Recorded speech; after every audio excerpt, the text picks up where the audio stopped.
Hi friends, मैं आकांक्षा शर्मा जी की वित्त आकांक्षा में आपका स्वागत करती हूँ। फ्रेंड्स, आज बहुत इंपॉर्टेंट टॉपिक लेके आई हूँ। जो भी महिला और बच्चों से संबंधित करंट अफेयर्स के क्वेश्चन हैं, साथ में समाज के भी हम क्वेश्चन करेंगे। जो करंट की न्यूज़ होती हैं, करंट के जो आंकड़े होते हैं, वो सारा हम पढ़ेंगे, क्योंकि यहाँ से भी 3 से 4 प्रश्न आने की बहुत ज़्यादा संभावना है। तो चलिए स्टार्ट करते हैं बिना टाइम बर्बाद किए हुए।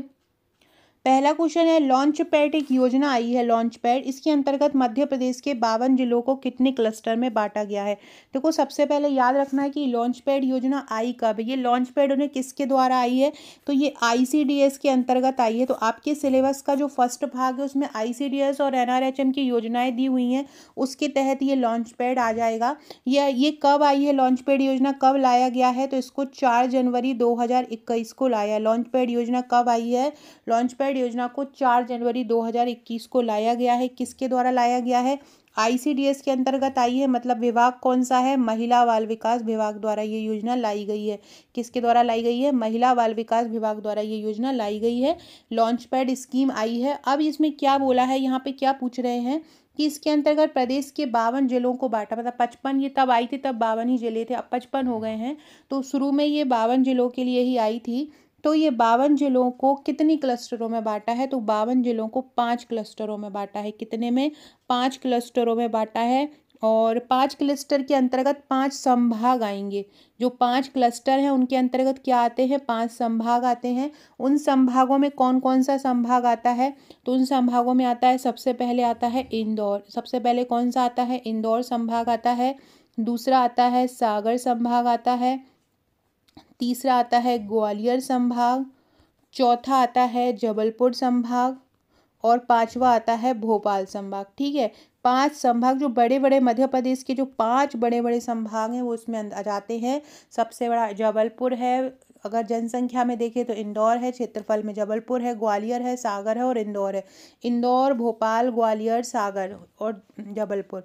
ठीक है, ये 5 संभागों में लॉन्च पैड योजना के अंतर्गत बांटा है। ये लॉन्च पैड योजना होती क्या है, क्यों लाई गई है, तो जो बच्चे बाल गृहों में रहते हैं, जो बाल संस्थानों में रहते हैं, जिनके माता पिता नहीं हैं या जिन बच्चों ने अपराध किया है उसके कारण ये रह रहे हैं, तो ऐसे युवाओं को 6 से 8 युवाओं को एक जगह पर इकट्ठा कर लिया जाता है और उनके उन युवाओं को एक रोजगार प्रदान किया जाता है, जिसमें coffee shop, stationery, photocopy, computer typing, ये नोटरी आदि कार्य सरकार द्वारा उनको प्रशिक्षण दिया जाता है और उनको फिर सिखाया जाता है। इसके लिए 6 लाख रुपए की राशि महिला बाल विकास विभाग द्वारा उपलब्ध करवाई जाती है। आपसे ये भी पूछ सकते हैं कि लॉन्च पैड योजना में कितने लाख रुपए की राशि दी जाती है, तो लॉन्च पैड योजना में 6 लाख रुपए की राशि दी जाती है। 4-5 इससे क्वेश्चन बन सकते हैं, चारों पाँचों क्वेश्चन आपको याद रखना है। सबसे पहला क्वेश्चन तो आपसे यही बनेगा कि ये योजना आई कब थी, तो मैं एक बार और, ये योजना कब आई थी, 4 जनवरी 2021 को आई थी। पहला क्वेश्चन ये बनेगा। दूसरा, इसको कितने संभागों में बांटा है या कितनी क्लस्टर में बांटा है, तो इसको कितने में बांटा है, 5 क्लस्टरों में बांटा है। कौन कौन से, इंदौर, भोपाल, जबलपुर, ग्वालियर और सागर, ये 5 संभागों में बांटा है। इसके अलावा कितने वर्ष से अधिक उम्र के लोग, बच्चे जो हैं इसमें इस योजना का लाभ उठा सकते हैं, तो 18 वर्ष से ज़्यादा उम्र के बच्चे इस योजना का लाभ उठा सकते हैं। और इसमें कौन सा प्रशिक्षण दिया जाता है, कोई भी, जो कॉफ़ी का प्रशिक्षण हो गया है ना, और कंप्यूटर टाइपिंग का प्रशिक्षण हो गया, टाइपिंग का, नोटरी का, ये सारे प्रशिक्षण दिए जाते हैं और 6 से 8 युवाओं को संकलित किया जाता है। 18 वर्ष तक के युवा इसमें शामिल होते हैं। बहुत इंपॉर्टेंट योजना है, क्योंकि ये आईसीडीएस की योजना है, तो यहाँ से क्वेश्चन आने की बहुत ज़्यादा संभावना है, तो इसको याद रखिएगा। अगला क्वेश्चन है, लॉन्च पैड जो स्कीम आई थी उसको शुरू करने का निर्णय कब लिया। अभी मैंने बताया 4 जनवरी 2021 को इसको शुरू करने का निर्णय लिया गया। अगला है, लॉन्च पैड की स्थापना हेतु महिला बाल विकास विभाग द्वारा कितनी राशि दी जाएगी। 6 लाख की राशि लॉन्च पैड योजना द्वारा दी जाएगी। कितने लाख की राशि दी जाएगी, 6 लाख रुपए की राशि दी जाएगी। 6 से 8 लोग आएंगे इसमें, 6 से 8 साल के बच्चे इसमें रहेंगे।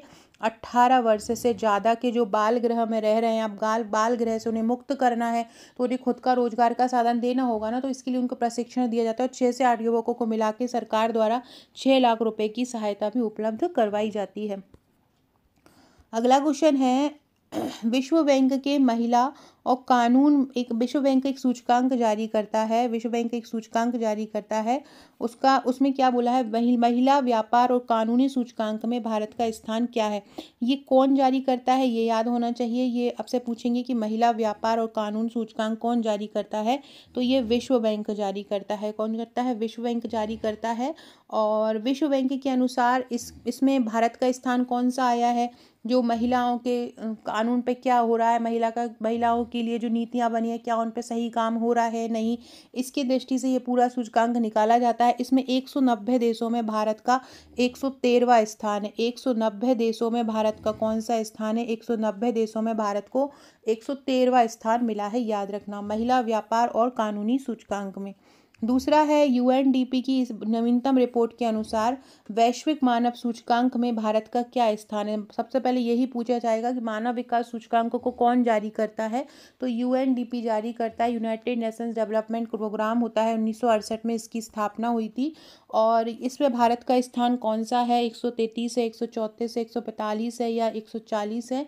तो यूएनडीपी की नवीन रिपोर्ट के अनुसार वैश्विक मानव विकास सूचकांक में जो भारत का स्थान है वो 134वां है। कौन सा स्थान मिला है भारत को, 134वां स्थान मिला है यूएनडीपी की नवीन रिपोर्ट के अनुसार। Very very important question.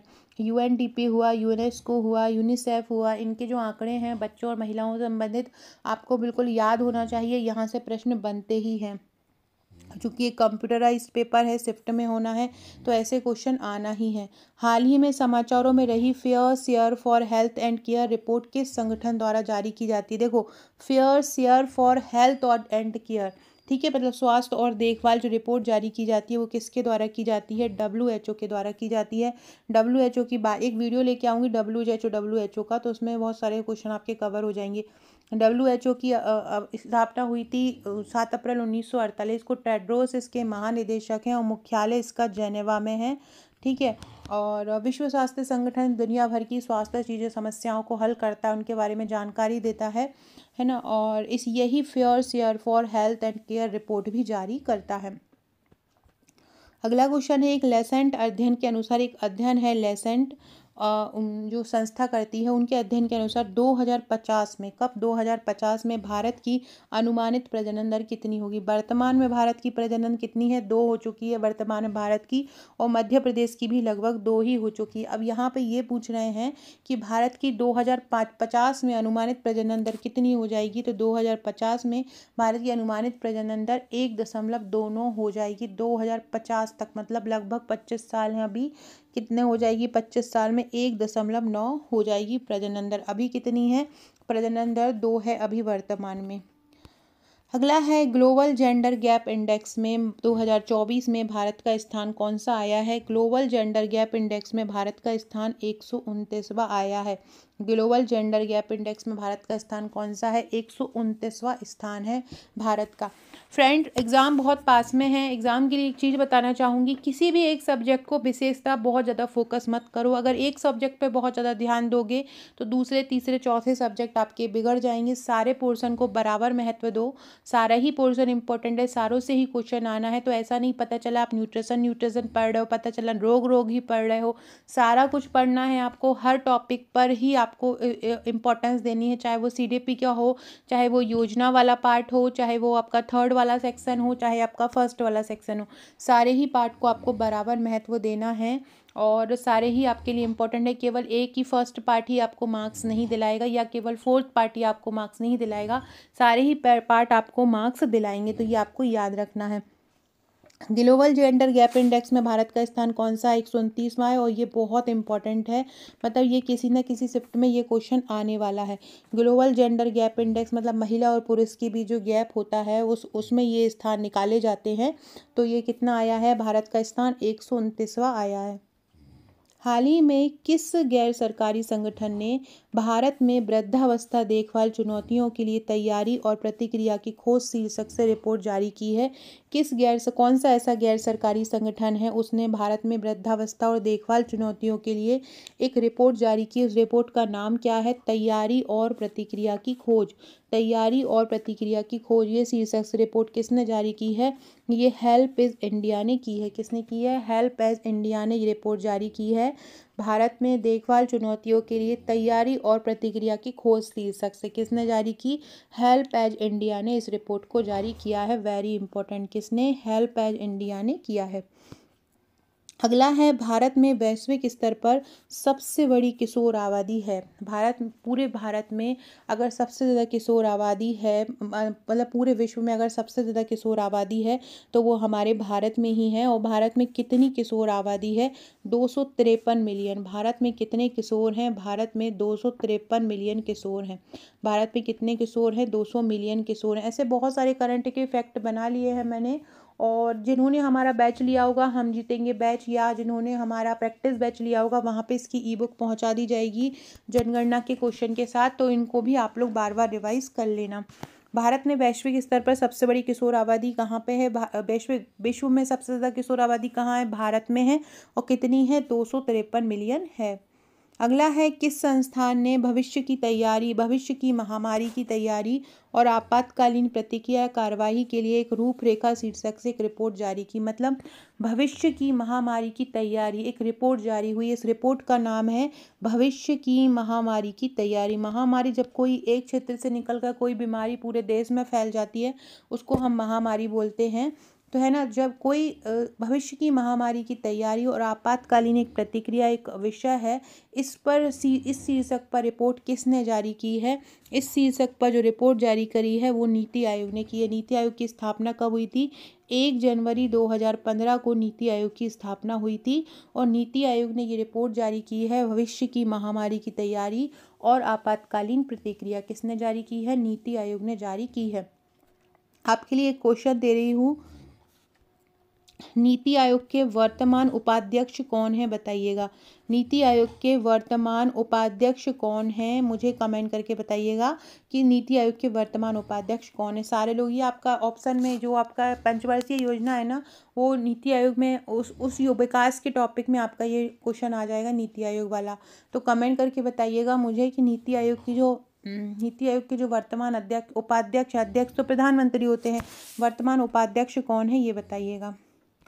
अगला क्वेश्चन है, 2024 के ग्लोबल हंगर इंडेक्स में भारत को कौन सा स्थान मिला है?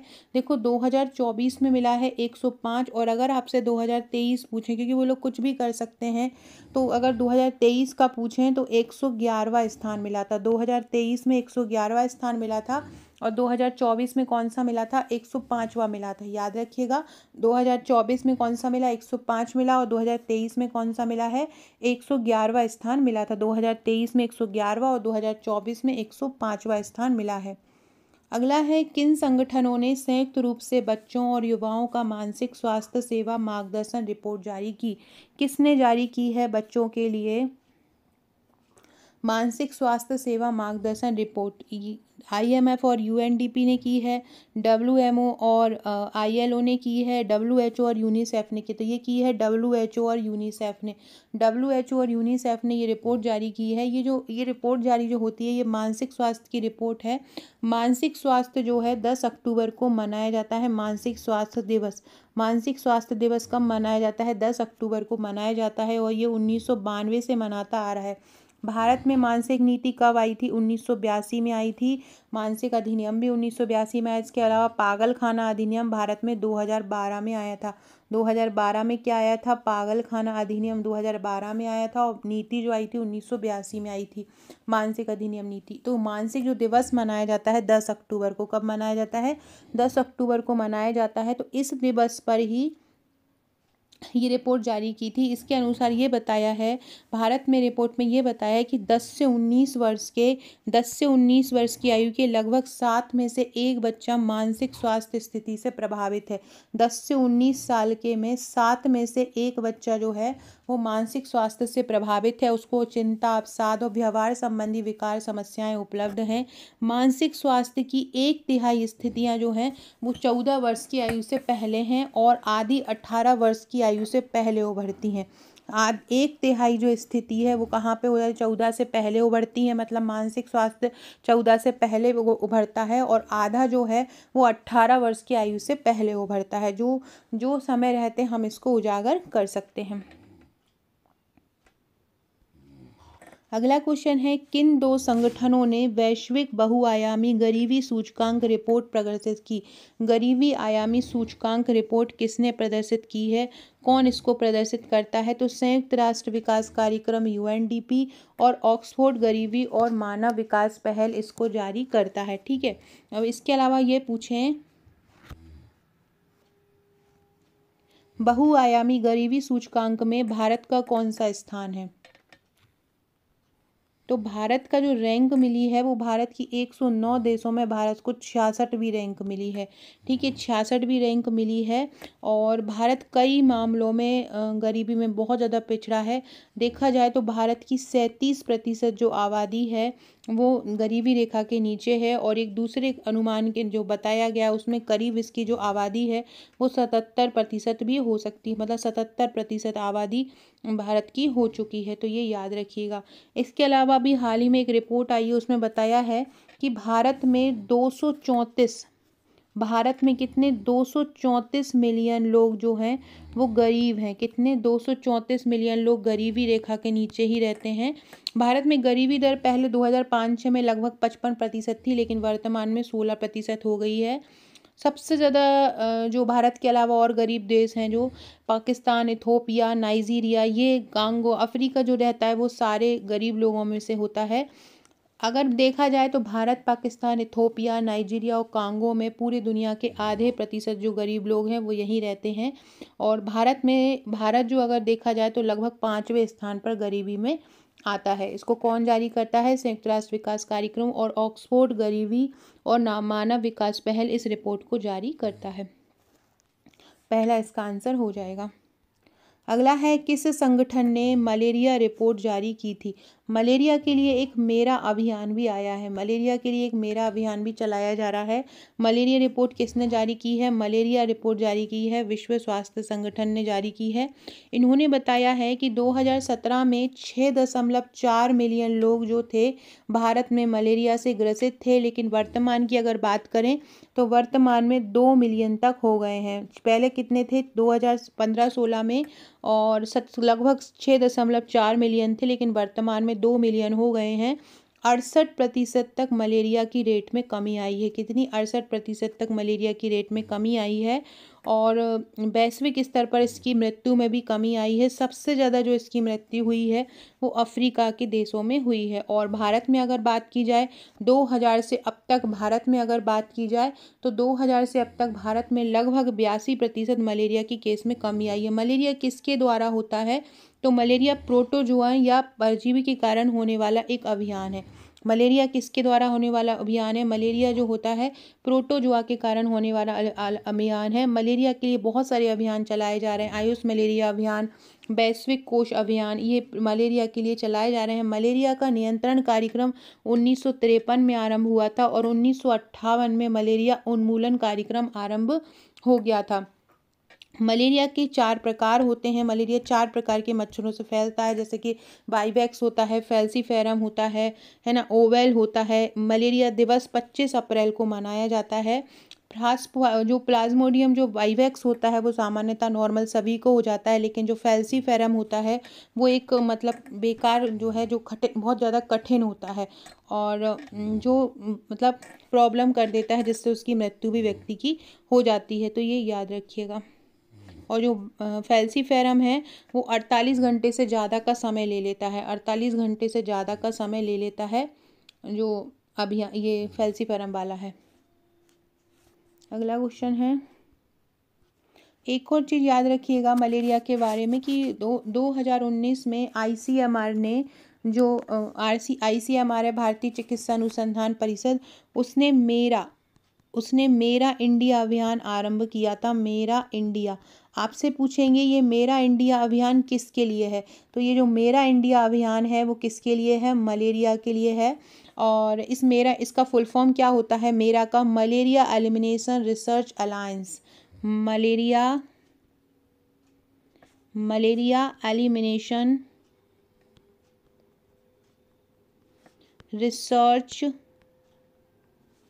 अलायंस, ये इसका फुल फॉर्म होता है।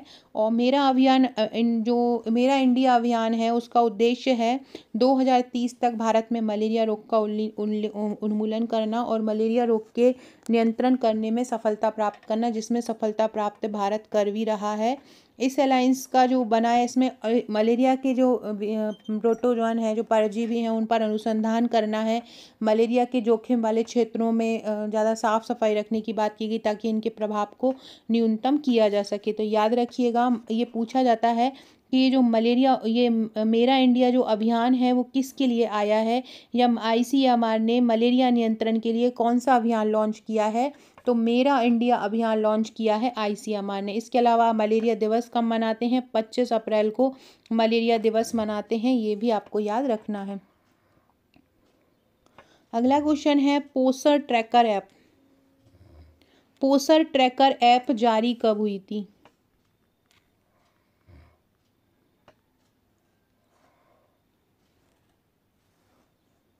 पोषण ट्रैकर ऐप का उपयोग आंगनवाड़ी में किया जाता है।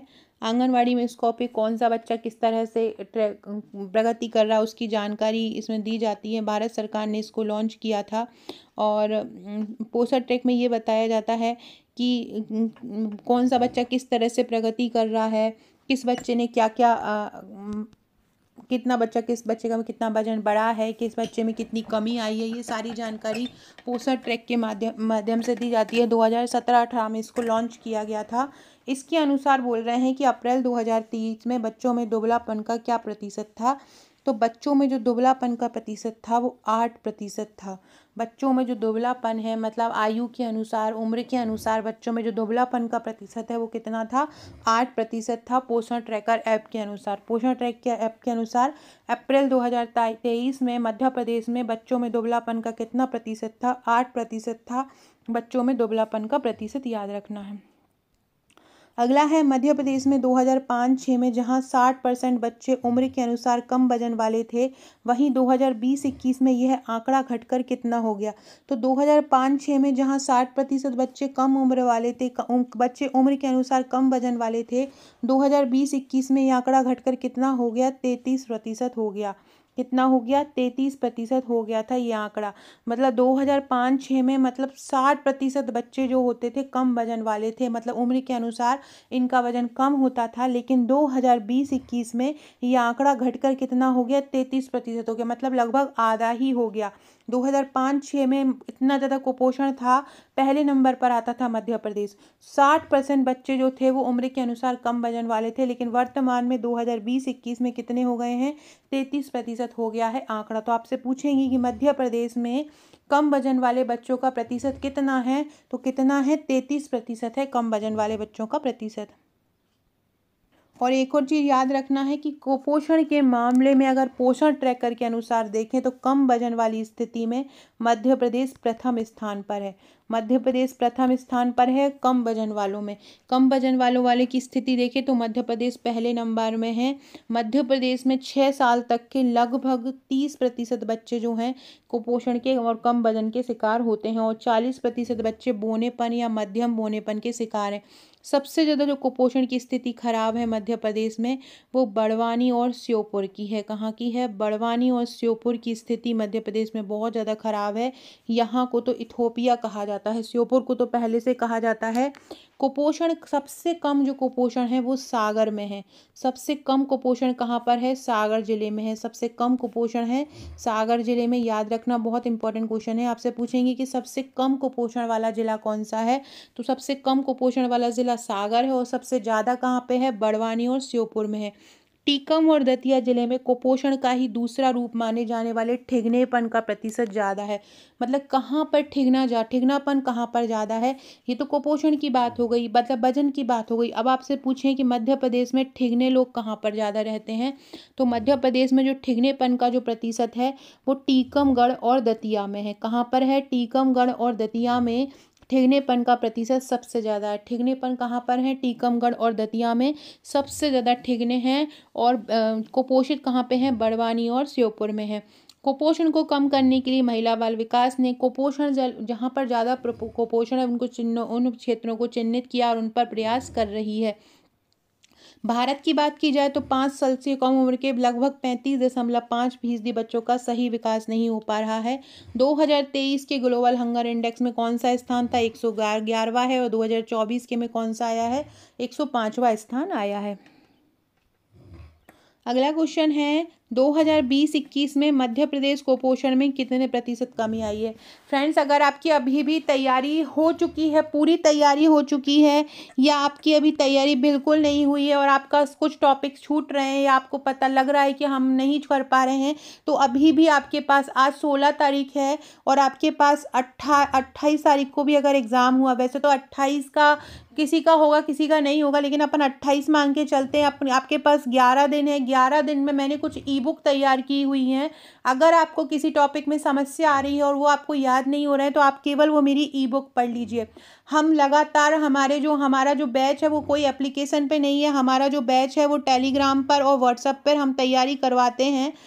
अगर आप हमारे प्रैक्टिस करोगे, हमारे जो क्वेश्चन बनाए गए हैं, ई बुक तैयार की गई है टॉपिक वाइज, योजनाओं के करीब 2000 प्लस एमसीक्यू के ई बुक बनाई है, अधिनियम की करीब 2000 प्लस एमसीक्यू की ई बुक बनाई गई है। सारे जो ऑर्गन्स हैं, मानव अंग हैं, न्यूट्रिशन है, न्यूट्रिशन का एक एक टॉपिक की बुक बनी है, जैसे कि कार्बोहाइड्रेट हुआ अलग, प्रोटीन का अलग, आईसीएमआर का अलग, मानव रोगों का अलग। हर जो रोग होते हैं, मानव के जो रोग हैं, उन रोगों को डिटेल में अलग अलग पूरा करवाया गया है। टॉपिक वाइज मतलब सारा सिलेबस को तैयार करवाया गया है।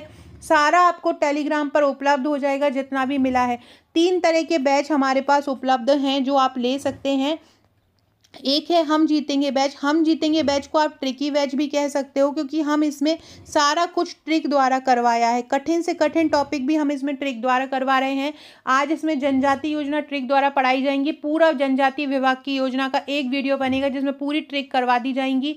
उसका आज रात को 10 बजे टेस्ट होगा, उसकी थ्योरी की PDF प्लस MCQ की PDF ग्रुप में पहुँचा दी जाएगी। इसके अलावा एक हमारा आपको प्रैक्टिस बैच मिलेगा। प्रैक्टिस बैच में आपको टेस्ट और MCQ दोनों मिलेंगे, मतलब आपको टेस्ट बैच भी मिलेगा। हम जीतेंगे बैच के साथ भी टेस्ट मिलेगा, जहां पर टेस्ट होते हैं। टेलीग्राम का एक टेस्ट ग्रुप होता है टेस्ट नाम से, वहां पर केवल टेस्ट ही टेस्ट होते हैं।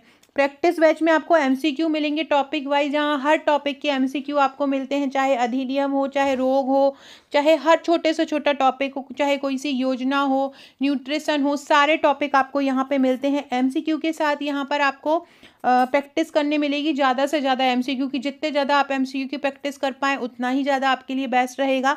तो यहाँ पर आपको हर टॉपिक के, अगर आपकी तैयारी पूरी हो गई, अब आप थ्योरी नहीं पढ़ना चाहते हो, अब केवल आपको MCQ पढ़ना है, तो हमारा ये MCQ वाला और टेस्ट बैच आप ले लो। MCQ के साथ, ये प्रैक्टिस बैच के साथ MCQ और टेस्ट मिलेंगे। यहाँ आपको सारे टॉपिक के MCQ मिल जाएंगे। अब आप केवल वो यही MCQ लगाएंगे ना, तो भी आपका एग्जाम निकल जाएगा। एक आपको मिलेगा टेस्ट ग्रुप, इसमें केवल टेस्ट और प्रैक्टिस ही प्रैक्टिस होती है। इसका चार्ज केवल 199 रुपये है। प्रैक्टिस बैच का चार्ज 399 और हम जीतेंगे का 499 है। आप ये बैच भी ले सकते हो और इन बैच से बहुत शानदार आपकी तैयारी हो जाएगी। इसमें कुछ नहीं करना, आपको मुझे व्हाट्सअप करना है। जैसे ही आप मुझे व्हाट्सअप करेंगे, मैं आपको अपना पेमेंट नंबर दूंगी, मेरे पास पेमेंट आएगा, मैं आपको इन सारे बैचों से ऐड कर लूँगी और यहाँ आपकी तैयारी स्टार्ट हो। इन बचे हुए दिन में भी अगर आप प्रैक्टिस करना चाहते हैं, प्रैक्टिस द्वारा खुद को मतलब अगर आप चाहें, अभी भी अगर आप जी जान से चाहें ना कि हाँ मुझे एग्ज़ाम निकालना है और इम्पॉर्टेंट टॉपिक पढ़ लें, तो भी आपका एग्जाम निकल सकता है। कौन कौन सी ई बुक आपको मिलेंगी? एंड देखो, जैसे कि CDP वाला पार्ट है, जो चौथा वाला भाग है, उसमें विशेष आवश्यकता वाले बच्चों से सबसे ज़्यादा क्वेश्चन बनते हैं। हमने इसके आपको सिलेक्टेड 500 MCQ निकाल के दे दिए। आपको यही पढ़ना, इसके बाहर कुछ नहीं पढ़ना है, इसके बाहर एक भी प्रश्न नहीं जाएगा, तो बस आपको यही कंप्लीट करना है। इसके अलावा ये हमने अधिनियम के जितने भी अधिनियम सिलेबस में दिए हैं, चाहे वो करंट के हों चाहे पुराने हों, सारे अधिनियम के हमने 2000 बेस्ट MCQ निकाल के कवर कर दिए। आपको बस यही करना है। रिवीजन के लिए ये महारिवीजन टेस्ट सीरीज है, यहाँ पर टेस्ट ही टेस्ट होते हैं। अब से आपको मतलब पूरे समय आप प्रैक्टिस करोगे। इंपॉर्टेंट क्वेश्चन, करंट अफेयर्स के क्वेश्चन, पोषण के क्वेश्चन, ICMR के क्वेश्चन, जितना आपको प्रैक्टिस करने से आता है उतना आपको दूसरी तरीके से नहीं होता है, याद करने से भी नहीं होता है जितना आपको प्रैक्टिस करने से होता है। ये प्रैक्टिस बैच है, यहाँ पे आपको प्रैक्टिस ही प्रैक्टिस होगी और एमसीक्यू की पीडीएफ दी जाएगी। पीडीएफ का आप प्रिंट आउट भी निकाल सकते हैं, जिसमें आपको एमसीक्यू टॉपिक वाइज एमसीक्यू की पीडीएफ दी जाएगी। आप चाहें तो उस पीडीएफ का प्रिंट आउट भी निकाल सकते हैं। विकास और पंचवर्षीय योजना के 200 प्लस एमसीक्यू दिए जाएंगे। ठीक है, विशेष आवश्यकता वाले बच्चों को नवजात के दिए जाएंगे, अधिनियम के दिए जाएंगे, ग्रंथि और हार्मोन, विशेष आवश्यकता वाले बच्चे, मादा जनन तंत्र, पुरुष जनन तंत्र, पूरा जो प्रजनन तंत्र है, पाचन तंत्र है, उसके एमसीक्यू दिए जाएंगे, प्रबंधन पूरे के दिए जाएंगे। ये सारी आपको डाल चुकी हूँ। स्वास्थ्य नीति और योजना का सारे रोगों के बारे में दिया जाएगा। स्कूल पूर्व शिक्षा की दी जाएगी। अब एक ई बुक दी जा रही है जिसमें पूरा प्रबंधन आपका कवर रहेगा, जिसमें अभिप्रेरणा, नेतृत्व, सामुदायिक संगठन, समाज, करंट अफेयर, सतत विकास लक्ष्य, ये पूरा रहेगा।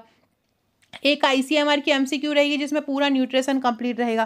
तो अगर आप ये लेना चाहते हैं और ये ई बुक से अपना अपना जो बचा समय है ये तैयार करना चाहते हैं, एमसीक्यू ही एमसीक्यू पढ़ना चाहते हैं, तो ये बैच जो हमारी जो क्वेश्चन रहते हैं वो सिलेक्टेड रहते हैं, जो इम्पोर्टेंट है वही रहते हैं। ये विभागीय योजनाएं भी आपको मिल जाएंगी इसमें ये सारे विभाग की योजनाएं रहेंगी और करीब 1000 प्लस एमसीक्यू रहेंगे इस ई बुक में।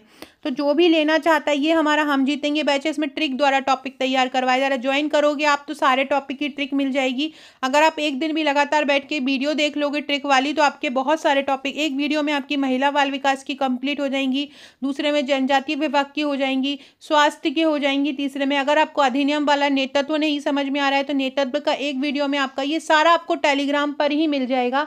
इसके अलावा कार्बोहाइड्रेट का पूरा, प्रोटीन का पूरा, आईसीएमआर का पूरा, सारे विभागों की योजनाओं का पूरा, सारे अधिनियम की ट्रिक्स, बाल विकास की ट्रिक, ये सारी आपको यहाँ पर मिल जाएगी। तो जो भी लेना चाहता है वो मुझे इस नंबर पर व्हाट्सअप कर दीजिए। 6260190944 मेरा नंबर है। यहाँ पर मुझे आप व्हाट्सअप करके ज्वाइन कर सकते हो। तो अगला क्वेश्चन हम देख रहे थे कि 2020-21 में मध्य प्रदेश में कुपोषण में या माल न्यूट्रिशन में कितने प्रतिशत की कमी आई है पहले के कंपैरिजन में। जितना पहले था 2015-16 में था उसके कंपैरिजन में कितने प्रतिशत की मध्य प्रदेश में कमी आई है, तो 45% कुपोषण मध्य प्रदेश में कम हो गया है। 2020-21 में कितने 45% की गिरावट दर्ज हुई है, जिससे ये देश भर में तीसरे स्थान पर आ गया है। कुपोषण के मामले में मध्य प्रदेश का स्थान कौन सा हो गया है, तीसरा हो गया। ये भी पूछ सकते हैं कि मध्य प्रदेश का कुपोषण में कौन सा स्थान है, तो मध्य प्रदेश का कुपोषण में तीसरा स्थान हो गया है। अगला है मध्य प्रदेश कुपोषण के मामले में कौन से स्थान पे, अभी मैंने बताया कुपोषण के मामले में मध्य प्रदेश तीसरे स्थान पर हो गया है। मध्य प्रदेश सरकार ने कुपोषण उन्मूलन के लक्ष्य कब तक निर्धारित किए हैं। मध्य प्रदेश सरकार ने कुपोषण उन्मूलन के लक्ष्य को 2047 तक निर्धारित किया है और बोला है कि 2047 तक कुपोषण को उन्मूलन करना है, कुपोषण को पूरी तरह से जड़ से हटाना है। कब तक हटाना है, 2047 तक कुपोषण को पूरी तरह से हटाना है। इसके अलावा मध्य प्रदेश सरकार ने यह भी बोला है कि 2025 तक 5 वर्ष से कम उम्र के बच्चों में ठिगनापन कितना कम करना है, ठिगनापन 33% से कम करना है, वजन 25% से कम करना है, दुबलापन 8% से कम करना है और गंभीर दुबलापन 5% से कम करने का लक्ष्य मध्य प्रदेश सरकार ने रखा है। मध्य प्रदेश सरकार ने 2025 तक 5 वर्ष से कम उम्र के बच्चों में वजन को कितने प्रतिशत तक कम करने का लक्ष्य रखा है। मतलब वजन जो है कितने प्रतिशत से कम किया जाए, 25% से कम करने का लक्ष्य रखा है। वजन कितने प्रतिशत से कम हो, वजन रखा है कि वजन जो है मध्य प्रदेश में 25% से कम बच्चे ऐसे हों जिनका वजन कम हो। इसके अलावा ठिगनेपन की बात करें तो उनने ठिगनापन का लक्ष्य रखा है कि 33% से कम हो ठिगनापन, मतलब 33% तक लक्ष्य रखा हुआ है। दुबलापन को अभी अपन ने पढ़ा कि दुबलापन को 8% से कम करने का लक्ष्य रखा है और गंभीर दुबलेपन को 5% से कम करने का लक्ष्य रखा है। गंभीर दुबलेपन को कितना का रखा है, 5% से कम करने का लक्ष्य गंभीर दुबलेपन को रखा है। अगला है मध्य प्रदेश सरकार ने 2025 तक 5 वर्ष से कम उम्र के बच्चों को गंभीर दुबलेपन को कितना कम करने का लक्ष्य रखा है, तो गंभीर दुबलेपन को कितना 5 और दुबलेपन को कितना रखा है 8, और वजन को कम कितना रखा है 25 और ठिगनेपन को कितना रखा है 33% रखा है। ये याद रखना, करंट के आंकड़े हैं, ये पूछेंगे वो। अगला है मध्य प्रदेश में राष्ट्रीय परिवार स्वास्थ्य सर्वेक्षण के अनुसार नवजात मृत्यु दर कितनी है। मध्य प्रदेश में राष्ट्रीय परिवार स्वास्थ्य सर्वेक्षण 2020-21 में आया है। इसके अनुसार जो नवजात मृत्यु दर है वो कितनी है, NMR क्या कितनी है, न्यू नेटल रेट क्या है, ठीक है, नवजात मृत्यु दर कितनी है? 25 प्रति 1000 जीवित जन्म, 29 प्रति 1000 जीवित जन्म, 33 प्रति 1000 जीवित जन्म या 37 प्रति 1000 जीवित जन्म। मतलब प्रति 1000 पे कितने नवजात बच्चे मर जाते हैं, ये इसमें पूछा गया है। 25 पर मर जाते हैं या 29 मर जाते हैं या 33 मर जाते हैं या 37 मर जाते हैं। Neonatal mortality rate, neonatal mortality rate जो होती है वो कितनी जनसंख्या पे निकाली जाती है? प्रति 1000 जनसंख्या पे निकाली जाती है न्यूनेटल मोर्टेलिटी रेट। और मध्य प्रदेश में ये बताया है कि प्रति 1000 जन्म पर 29 बच्चे मर जाते हैं। कितने मर जाते हैं? 1000 जीवित जन्म पर 29 बच्चे जो होते हैं मर जाते हैं। नवजात मतलब नवजात कितने दिन का होता है? 0 से 28 दिन तक का जो बच्चा होता है वो नवजात कहलाता है। और राष्ट्रीय परिवार स्वास्थ्य सर्वेक्षण के अनुसार प्रति 1000 जन्म पर मध्य प्रदेश में 29 बच्चों की मृत्यु हो जाती है। कितनों की? 29 बच्चों की मृत्यु प्रति 1000 जन्म पर हो जाती है। बात की जाए राष्ट्रीय परिवार स्वास्थ्य सर्वेक्षण के अनुसार मध्य प्रदेश में 5 वर्ष से कम आयु के बच्चों में कुपोषण की दर में क्या परिवर्तन आया है? तो कुपोषण में कमी आई है। अभी अपन ने पढ़ा था 45% की कमी कुपोषण में देखी गई है। ये पहले नंबर पर आता था। राष्ट्रीय परिवार स्वास्थ्य सर्वेक्षण के अनुसार मध्य प्रदेश में क्या शिशु लिंगानुपात में सुधार हुआ है? हाँ, बिल्कुल हुआ है। शिशुलिंग पहले क्या था? 931 शिशुलिंगानुपात था। 918 था शिशुलिंगानुपात, जो अब बढ़ गया है 957 और 958 शिशुलिंगानुपात हो गया है। अगला क्वेश्चन है राष्ट्रीय परिवार स्वास्थ्य सर्वेक्षण के अनुसार मध्य प्रदेश में प्रजनन दर कितनी हो गई है? तो मध्य प्रदेश में जो प्रजनन दर है वो 2.1 हो गई है। राष्ट्रीय स्वास्थ्य नीति में इसको 2 करने का लक्ष्य है। ये 2021 का आंकड़ा है, लेकिन अगर 2024 और 25 की बात की जाए वर्तमान में तो ये 2 हो चुकी है। वर्तमान में मध्य प्रदेश की प्रजनन दर 2 हो गई है और भारत की भी प्रजनन दर जो है वो 2 हो गई है। अगला है राष्ट्रीय परिवार स्वास्थ्य सर्वेक्षण 5 के अनुसार मध्य प्रदेश में कितने प्रतिशत महिलाएं हैं जो एनीमिया से पीड़ित हैं? मध्य प्रदेश में 52.5% महिलाएं 52.5% महिलाएं एनीमिया से पीड़ित हैं। कितनी? 52.5% महिलाएं। और पुरुषों की बात करें तो 41.3% पुरुष एनीमिया से पीड़ित हैं। और बच्चों की बात करें 659 महीने के तो 74.5% बच्चे पीड़ित हैं। तो अगर आपसे पूछें कि सबसे ज़्यादा एनीमिया से ग्रसित कौन होता है, महिलाएं होती हैं, पुरुष होती हैं या बच्चे होते हैं, तो सबसे ज़्यादा जो एनीमिया से ग्रसित होते हैं वो कौन होते हैं? बच्चे होते हैं। 0 से या 6 महीने से 59 महीने तक के जो बच्चे होते हैं वो सबसे ज़्यादा एनीमिया से ग्रसित होते हैं। ये आंकड़ा आया है। अगर अब यहाँ पे पूछें कितने प्रतिशत है तो 52.5 लगभग मैच कर रहा है 40 से 50% में। तो 40 से 50% दर है मध्य प्रदेश में एनीमिया की। एनीमिया का मतलब क्या होता है? खून की कमी। जब महिला के शरीर में या पुरुष के शरीर में खून की कमी हो जाती है तो एनीमिया कहलाता है। अलग अलग प्रकार के एनीमिया होते हैं, है ना। एक होता है मेगाब्लास्टिक एनीमिया, जब विटामिन B12 की बहुत ज़्यादा कमी हो जाती है तो मेगाब्लास्टिक एनीमिया कहलाता है। सिकल सेल एनीमिया में क्या होता है? जो रक्त कोशिकाएं होती हैं, जो गोलाकार रक्त कोशिकाएं होती हैं, वो सिकल हंसिया के आकार की हो जाती हैं तो वो एनीमिया हो जाता है। एक गर्भवती महिला को लगभग 11 से ज़्यादा हीमोग्लोबिन की आवश्यकता होती है। एक जो महिला होती है, जो सामान्य महिला होती है, उसमें लगभग 13-14 हीमोग्लोबिन रहना चाहिए। 11 से 13-14 तक हीमोग्लोबिन रहना चाहिए। और पुरुष में लगभग 16 तक हीमोग्लोबिन रहना चाहिए। यदि 7 तक हीमोग्लोबिन पहुंच जाता है तो गंभीर एनीमिया माना जाता है गर्भवती महिला को और वो रिस्की स्थिति हो जाती है। और बात की जाए अगर 11 से कम हो, 10 भी अगर हो जाता है दूसरी तिमाही में तो वो भी एक स्थिति खराब हो जाती है। जल्द से जल्द आयरन फॉलिक एसिड की गोली देना चाहिए। नॉर्मल स्थिति में जो आयरन फॉलिक की गोली है गर्भवती महिला को 180 दी जाती है, लेकिन यदि गर्भवती महिला का ब्लड का कमी हो जाए तो उनको डबल डोज दे दिया जाता है और 180 की जगह 360 गोलियां गर्भवती महिला को दी जाती हैं यदि उसको एनीमिया की शिकायत है। देखो, ऊपर हमने पढ़ा था न्यू नेटल मोर्टेलिटी रेट, अब यहाँ पे आ रहा है शिशु की मृत्यु दर। शिशु को हम बोलते हैं इन्फेंट। तो यहाँ पे आ रहा है infant mortality rate. Infant mortality rate को हम क्या बोलते हैं? IMR बोलते हैं। तो मध्य प्रदेश की जो नवजात मृत्यु दर है वो तो हमने कितनी पढ़ी है? 29। नवजात कितनी है? 29 है। नवजात की मृत्यु दर कितनी है? 29 है। और शिशु मृत्यु दर कितनी है? शिशु मृत्यु दर 35 है। नवजात मृत्यु दर कितनी है? 29 है। और शिशु मृत्यु दर कितनी है? शिशु मृत्यु दर मध्य प्रदेश में 45 है। शिशु मृत्यु दर 35 है। शिशु मृत्यु दर 35 या 35 है। और जो नवजात मृत्यु दर है वो कितनी है? 29 है। अगर बात की जाए भारत में कितनी है शिशु मृत्यु दर, तो भारत में लगभग 30 है। NHFS 5 के अनुसार भारत में कितनी है? तो भारत में कितनी है? 30 है। और मध्य प्रदेश में कितनी है? 35 है। NHFS 5 के अनुसार मध्य प्रदेश में नवजात मृत्यु दर कितनी है? अभी अपन ने पढ़ा है कि नवजात मृत्यु दर 29 है। 29 जीवित प्रति 1000 है। अगर 29 यहाँ पे ऑप्शन में नहीं होगा तो जो भी उसके लगभग होगा वो आंसर में आ जाएगा।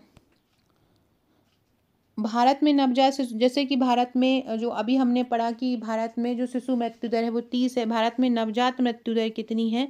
तो लगभग 20 प्रति जीवित 1000 प्रति 1000 जीवित जन्म पर है। तो 20 हो जाएगा। 19 से 20 होती है भारत में नवजात मृत्यु दर राष्ट्रीय परिवार स्वास्थ्य सर्वेक्षण के अनुसार।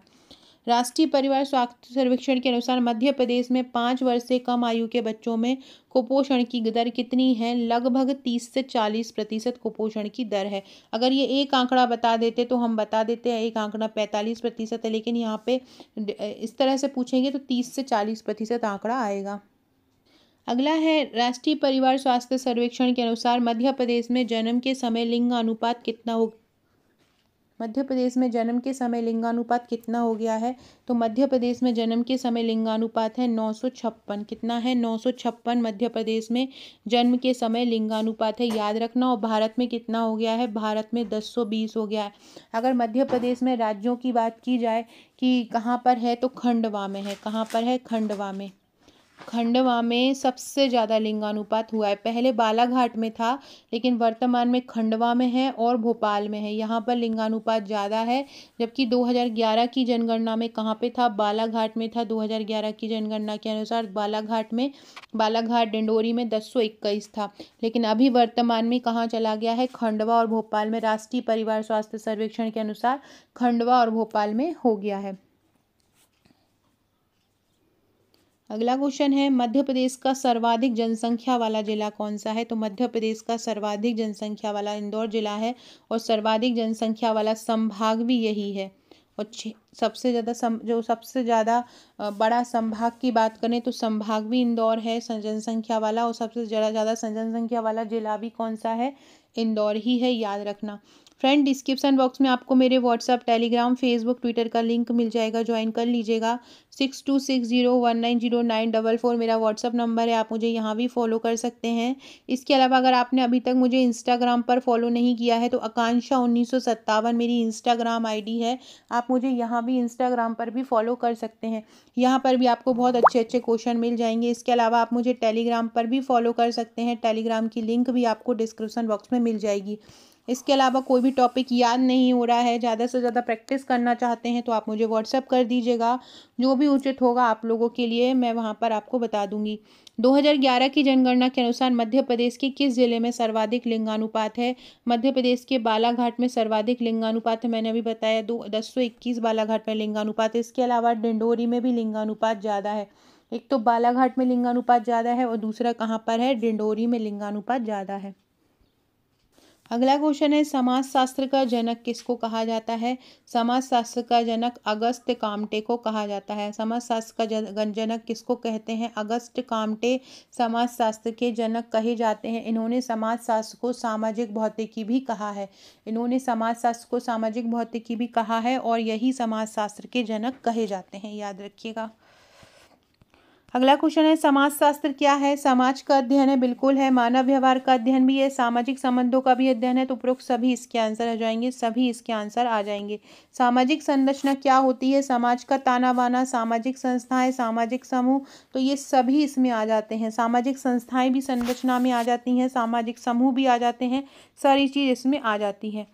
ठीक है, अब हम कुछ पुस्तकें पढ़ने वाले हैं। इसकी सबसे पहली पुस्तक, ये पुस्तकें पिछली बार एग्जाम में पूछी गई थी। मैंने आपसे कहा आपको वही पढ़ना है जो पिछली बार पूछा गया है, तो वही उनका क्राइटेरिया, अब उन्होंने सिलेबस वही रखा है तो उनका क्राइटेरिया भी वही रहेगा।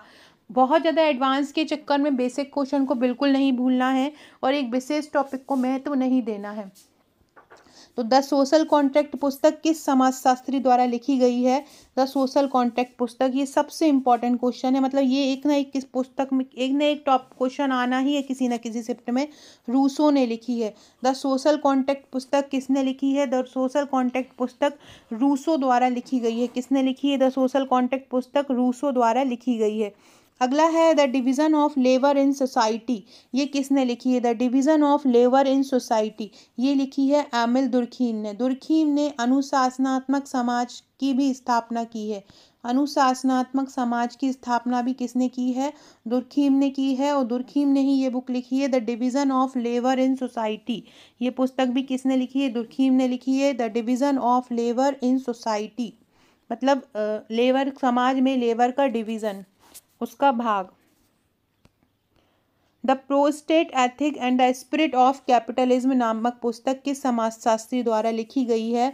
The Protestant ethic and the spirit of capitalism पुस्तक लिखी है मैक्स वेबर ने। किसने लिखी है? मैक्स वेबर ने लिखी है the Protestant ethic and the spirit of capitalism. किसने लिखी है? मैक्स वेबर ने लिखी है। कैपिटलिज्म नामक पुस्तक किसने लिखी है? मैक्स वेबर ने लिखी है। अगला है the communist manifesto, very very important, ये पूछा गया है, ये क्वेश्चन पूछा गया है 2017 के पेपर में। द कम्युनिस्ट मैनिफेस्टो पुस्तक किसने लिखी है? तो ये लिखी है कार्ल मार्क्स ने। किसने लिखी है? कार्ल मार्क्स ने लिखी है। किसने लिखी है? कार्ल मार्क्स ने लिखी है और फ्रेडरिक एंगल्स ने लिखी है। कार्ल मार्क्स और फ्रेडरिक एंगल्स ने द कम्युनिस्ट मैनिफेस्टो पुस्तक लिखी है। द कम्युनिस्ट मैनिफेस्टो पुस्तक किसने लिखी है? कार्ल मार्क्स ने लिखी है और फ्रेडरिक एंगल्स ने लिखी है। बहुत इंपॉर्टेंट है ये क्वेश्चन, इसको लिख लो, इसको आना ही है किसी न किसी शिफ्ट में। The rules of sociological method पुस्तक किस समाजशास्त्र ने लिखी है? मतलब जिसमें सोशलॉजिकल मैथड बताई गई हैं, रूल्स बताए गए हैं सोशलॉजिकल मैथ्स के, तो ये किसने लिखी है? ये भी दुर्खीम ने लिखी है। एमिल दुर्खीम ने ही लिखा है the rules of sociological method पुस्तक। तो ये किसने लिखी है? The rules of sociological method पुस्तक एमिल दुर्खीम द्वारा ही ये पुस्तक लिखी गई है। अगला क्वेश्चन है द सोशलॉजी ऑफ रिलीजन, मतलब समाज का धर्म, ये पुस्तक किसने लिखी है? ये लिखी है मैक्स वेबर ने। द सोशलॉजी ऑफ धर्म, मतलब धर्मों का समाज, ये पुस्तक किसके द्वारा लिखी गई है? मैक्स वेबर ने ही लिखी है। The sociology of religion, the sociology of religion, मतलब धर्म का समाज, ये किसने लिखी है? मैक्स वेबर ने लिखी है। The structure of sociology theory पुस्तक किस समाजशास्त्री द्वारा लिखी है? The structure of sociological theory पुस्तक लिखी है टॉलकॉट पार्सन्स ने। किसने लिखी है? टॉलकॉट पार्सन्स ने the structure of sociological theory पुस्तक लिखी है। The sociological of the family पुस्तक किस समाजशास्त्री द्वारा लिखी गई है? The sociology of the family, the sociology of family पुस्तक लिखी है जॉर्ज पीटर मोडॉक ने। किसने लिखी है? जॉर्ज पीटर मोडॉक ने। जिसने भी हमारा हम जीतेंगे बैच लिया होगा, आज ये सारी पुस्तकें मैं शाम को वहाँ पर ट्रिक द्वारा याद करवा दूंगी, तो ट्रिक से इन सारी पुस्तकों को याद कर लेना। एक ना एक किसी न किसी शिफ्ट में ये बुक पूछी जा सकती है। तो जॉर्ज पीटर मोडॉक ने ये पुस्तक लिखी है। द सोशलॉजिकल ऑफ एजुकेशन पुस्तक किस समाजशास्त्री द्वारा लिखी गई है? एजुकेशन पे लिखी है एमिल दुर्खीम। मैंने बताया था कि शैक्षणिक अनुशासन से समाजशास्त्र में शैक्षणिक अनुशासन की जो व्यवस्था करी है वो दुर्खीम ने की है। शैक्षणिक अनुशासन की स्थापना किसने की है? दुर्खीम ने की है। और यहाँ भी एजुकेशन की बात कर रहे हैं, द सोशलॉजी ऑफ एजुकेशन, समाज में शिक्षा, ये किसने बताया है? ये दुर्खीम ने ही बताया है। अगला है the sociology of health and wellness, health and illness पुस्तक किसके द्वारा लिखी है? हेल्थ एंड इलनेस पुस्तक लिखी है माइकल वंटोन। मैं रात को एक वीडियो लेके आऊँगी प्रबंधन का, उस प्रबंधन में आपके सारे फैक्ट कवर रहेंगे, चाहे सामुदायिक संगठन हो, चाहे समाज हो, चाहे आपका नेतृत्व हो, चाहे अभिप्रेरणा हो, वो वीडियो जरूर देख लीजिएगा। उसमें आपके प्रबंधन के सारे फैक्ट कवर रहेंगे। और एक प्रबंधन की ई बुक तैयार हो रही है, कल या परसों में आपको मिल जाएगी। उसमें लगभग 500 प्लस MCQ रहेंगे। उसमें आपके 500 प्लस MCQ प्रबंधन के रहेंगे और इसमें करीब 200 प्लस MCQ विकास के रहेंगे और करीब 100 प्लस क्वेश्चन इसमें समाज के रहेंगे। इससे आपका पूरा प्रबंधन हो जाएगा, एक भी प्रश्न यहाँ से बाहर नहीं जाएगा। इसका आप PDF के रूप में मिलेगा और उसको आप प्रिंट आउट भी निकाल सकते हैं। ठीक है, एक अगला क्वेश्चन है, महिला आरक्षण विधेयक पारित हुआ है अभी हाल ही में, उसको क्या बोलते हैं? महिला आरक्षण विधेयक एक पारित हुआ है, उसका नाम क्या है? उसको बोलते हैं नारी शक्ति वंदन अधिनियम।